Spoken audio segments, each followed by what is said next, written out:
Today we have the big honor to have Arad as our guest.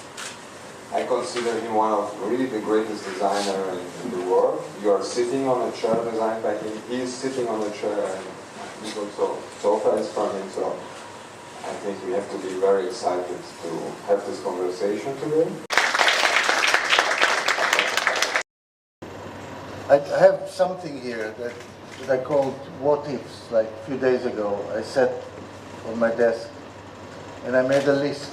I thought the whole business of what I'm doing is asking yourself, what if I do this? What if we do that? What will happen if I try this?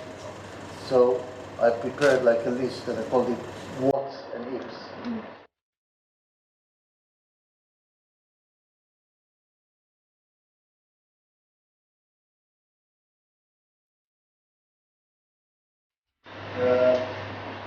This is a cutlery I did for a company called WMF in Germany. And the whole trick here is that the handle is hollow and the spoon or the fork or that are heavy in the front. So it hits the table only in one point and it balances